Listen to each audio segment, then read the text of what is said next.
ओम शांति। आज बाबा ने अपनी वाणी में कहा, तुम ज्ञान की बरसात कर हरियाली करने वाले हो। तुम्हें धारणा करनी और करानी है। और बाबा ने कहा है, सदा एक रस स्थिति में स्थित रह, बाबा को फॉलो करना है।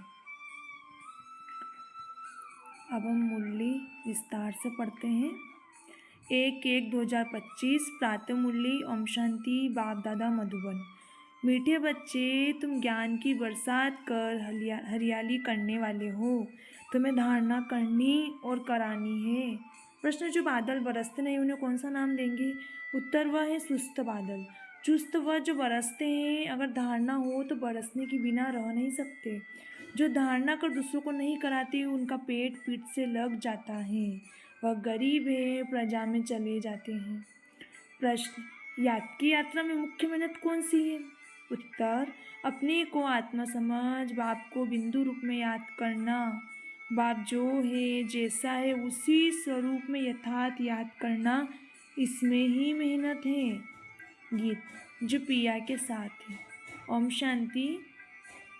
जैसे सागर के ऊपर में बादल हैं, तो बादलों का बाप हुआ सागर। जो बादल सागर के साथ है, उनके लिए ही बरसात है। वह बादल भी पानी भर कर फिर बरसते हैं।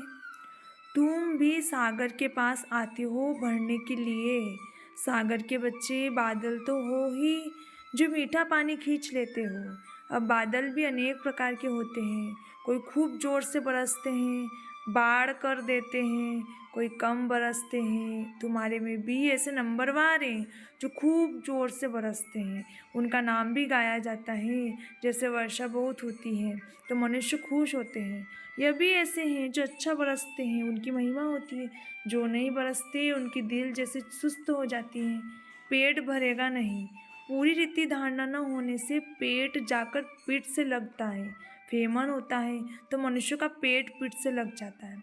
यहाँ भी धारणा कर और धारणा नहीं कराते तो पेट जाकर पीठ से लगेगा। खूब बरसने वाले जाकर राजा रानी बनेंगे और वह गरीबों का पेट पीठ से रहता है। तो बच्चों को धारणा बड़ी अच्छी करनी चाहिए। इसमें भी आत्मा परमात्मा का ज्ञान कितना सहज है। तुम अब समझते हो, हमारे में आत्मा और परमात्मा दोनों का ज्ञान नहीं था तो पेट पीठ से लग गया ना। मुख्य है ही आत्मा और परमात्मा की बात। मनुष्य आत्मा को ही नहीं जानते तो परमात्मा को फिर कैसे जान सकेंगे?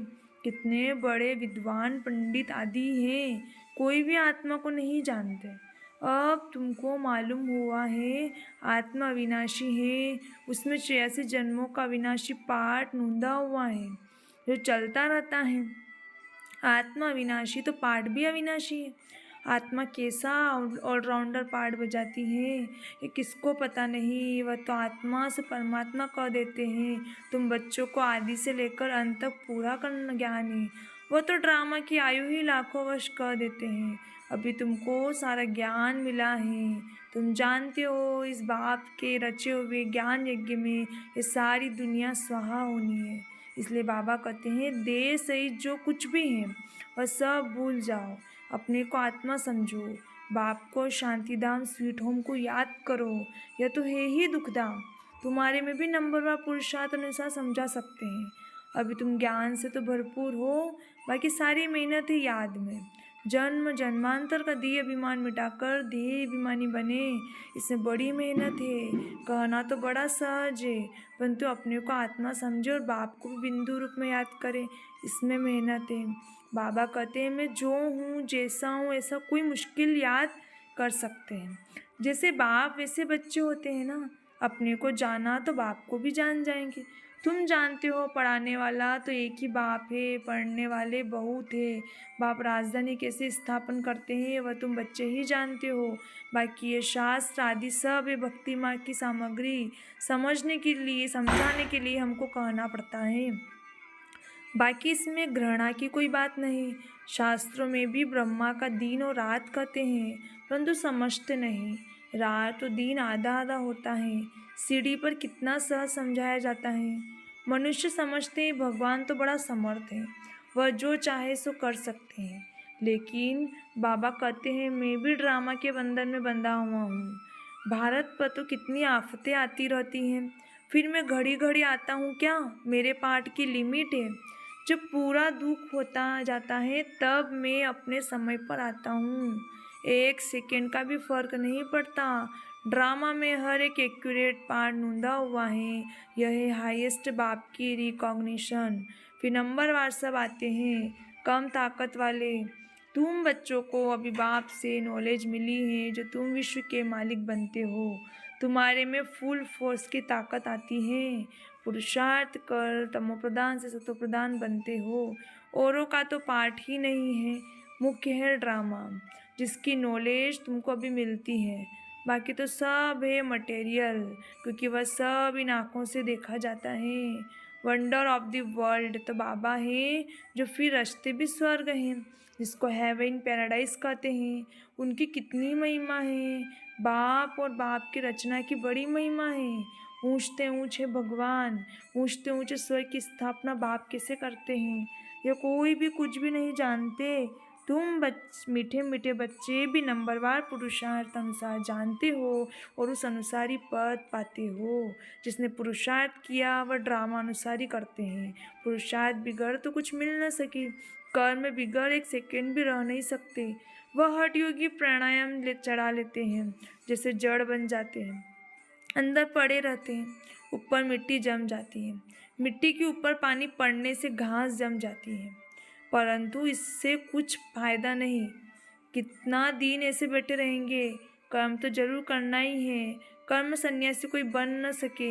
हाँ, सिर्फ खाना आदि नहीं बनाते, इसलिए उनको कर्म सन्यासी कह देते हैं। यह भी उन्हों का ड्रामा में पार्ट है। ये निवृत्ति मार्ग वाले भी नहीं होते तो भारत की क्या हालत हो जाती। भारत नंबरवार प्योर था।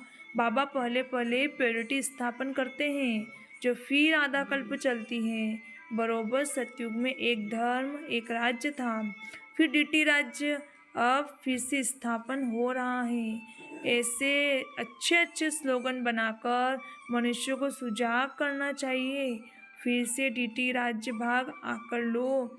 अभी तुम कितना अच्छी रीति जानते हो। श्री कृष्ण को श्याम सुंदर क्यों कहते हैं, यह भी अभी तुम जानते हो। आजकल तो बहुत ऐसे ऐसे नाम रख देते हैं, श्री कृष्ण से कंपटीशन करते हैं। तुम बच्चे जानते हो पतित राजाएं कैसे पावन राजाओं के आगे जाकर माथा टेकते हैं, परंतु जानते थोड़े ही हैं। तुम बच्चे जानते हो जो पूज्य थे वही फिर पुजारी बन जाते हैं। अभी तुम्हारी बुद्धि में सारा चक्र है, यह भी याद रहे तो अवस्था बड़ी अच्छी रहे, परंतु माया सिमरन करने नहीं देती, भुला देती है। सदैव हर्षितमुख अवस्था रहे तो तुमको देवता कहा जाए। लक्ष्मी नारायण का चित्र देखो कितना खुश होते हैं। राधे कृष्ण अथवा राम आदि को देख इतना खुश नहीं होते, क्योंकि श्री कृष्ण के लिए शास्त्रों में हंगामे की बात लिख दी है। यह बाबा बनता भी श्री नारायण है ना। बाबा तो इन लक्ष्मी नारायण के चित्र को देख खुश होते हैं। बच्चों को भी इसे समझना चाहिए। बाकी कितना समय इस पुराने शरीर में होंगे, फिर जाकर प्रिंस बनेंगे, यह एम ऑब्जेक्ट है ना। यह भी सिर्फ तुम बच्चे जानते हो। खुशी में कितना गदगद होना चाहिए।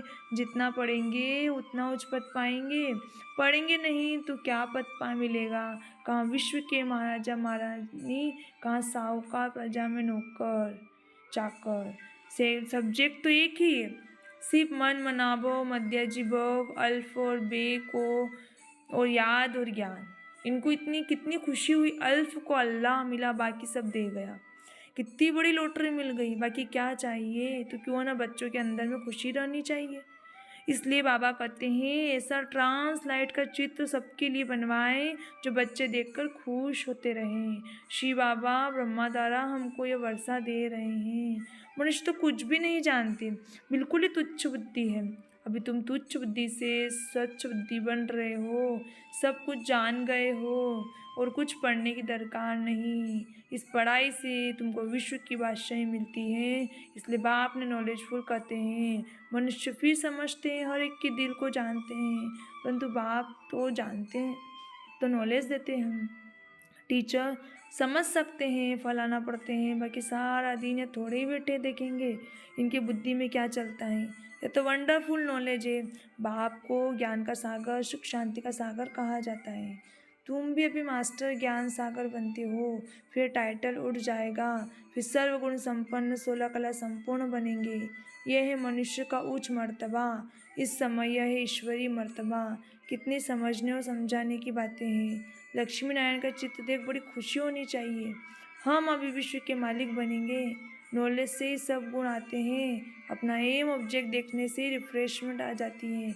इसलिए बाबा कहते हैं लक्ष्मी नारायण का चित्र तो हर एक के पास होना चाहिए। ये चित्र दिल में प्यार बढ़ाता है, दिल में आता है बस यह मृत्युलोक में लास्ट जन्म है, फिर हम अमरलोक में जाकर बनूंगा तत्वम। ऐसे नहीं कि आत्मा से परमात्मा नहीं, यह ज्ञान सारा बुद्धि में बैठा हुआ हो। जब भी किसको समझाते हो तो बोलो हम कभी भी कोई से भीख नहीं मांगते। प्रजापिता ब्रह्मा के बच्चे तो बहुत हैं, हम अपने ही तन मन धन से सेवा करते हैं। ब्राह्मण अपनी कमाई से यज्ञ को चला रहे हैं, शूद्रों के पैसे नहीं लगा सकते।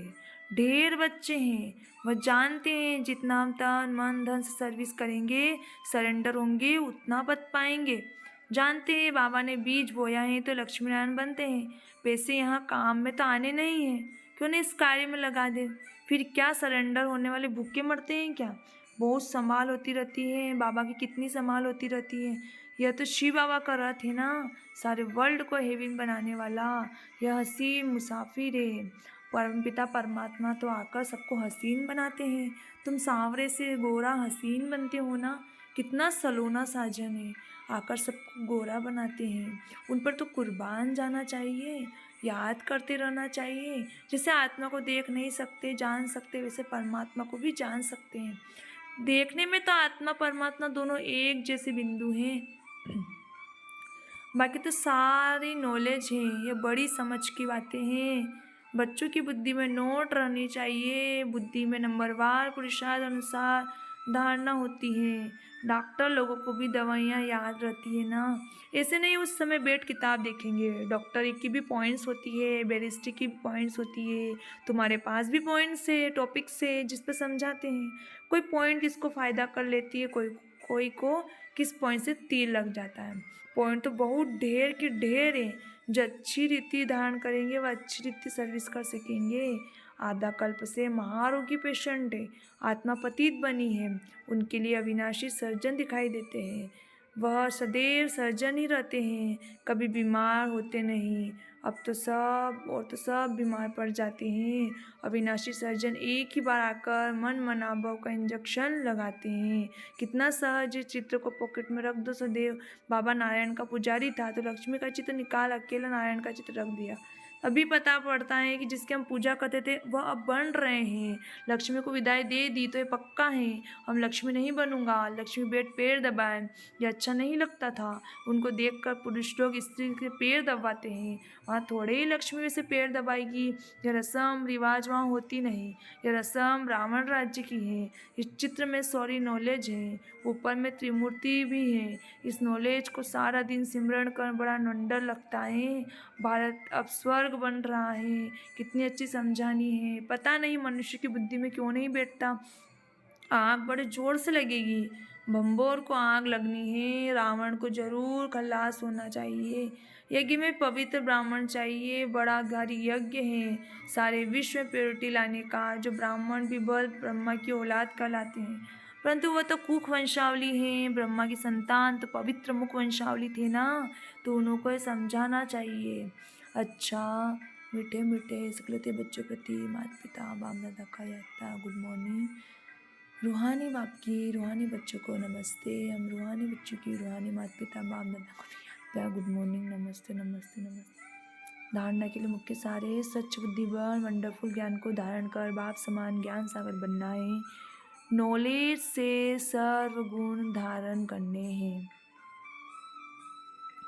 जैसे बाप ने तन मन धन सर्विस में लगाया, सरेंडर हुए, से बाप समान अपना सब कुछ ईश्वरीय सेवा में सफल करना है। सदा रिफ्रेश रहने के लिए ऑब्जेक्ट का चित्त साथ में रखना है। वरदान एक रस स्थिति द्वारा सदा एक बाप को फॉलो करने वाले प्रसन्न चित्त भाव। आप बच्चों के लिए ब्रह्मा बाप की जीवन एक्यूरेट कंप्यूटर है। जैसे आजकल कंप्यूटर द्वारा हर एक प्रश्न का उत्तर दे पूछते हैं, ऐसे मन में भी जब कोई प्रश्न उठता है तो क्या, क्यों, कैसे के बजाय ब्रह्मा बाप के जीवन रूपी कंप्यूटर से देखो। क्या और कैसे का क्वेश्चन ऐसे में बदल जाएगा, प्रश्न चित्त के बजाय प्रसन्न चित्त बन जाएंगे। प्रसन्न चित्त अर्थात एक रस स्थिति में सदा बाप को फॉलो करने वाले। स्लोगन, आत्मिक स्थिति के आधार पर सदा स्वस्थ रहने का अनुभव करो। आत्मिक स्थिति के आधार पर सदा स्वस्थ रहने का अनुभव करो। विशेष नोट, सभी ब्रह्मावस 1 जनवरी से 31 जनवरी 2025 तक विशेष अंतर्मुखता की गुफा में बैठ योग तपस्या करते हुए पूरे विश्व को अपनी शक्तिशाली मनसा द्वारा विशेष प्रकाश देने की सेवा करना जी। इसी लक्ष्य से इस मास के पत्र पुष्प में जो अव्यक्त इशारे भेजे हैं वो पूरे जनवरी मास में मुरली के नीचे भी लिख रहे हैं। आप सभी इस पॉइंट पर विशेष मनन चिंतन करते हुए मनसा सेवा के अनुभवी बने। अपनी शक्तिशाली मनसा द्वारा प्रकाश देने की सेवा करो। अपनी शक्तिशाली मनसा द्वारा प्रकाश देने की सेवा करो। आप शांतिदूत बच्चे कहाँ भी रहते, चलते फिरते सदा अपने को शांतिदूत समझकर चलो। जो स्वयं शांत स्वरूप शक्तिशाली स्वरूप में स्थित होंगे वह दूसरों को भी शांति और शक्ति का प्रकाश दे सकेंगे।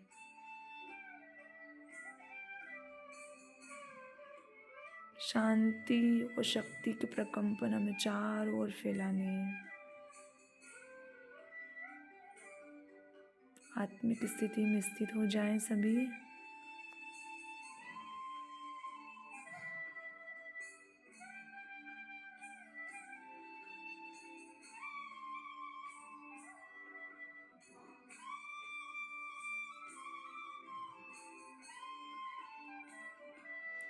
ओम शांति, ओम शांति, ओम शांति। शुक्रिया बाबा, शुक्रिया।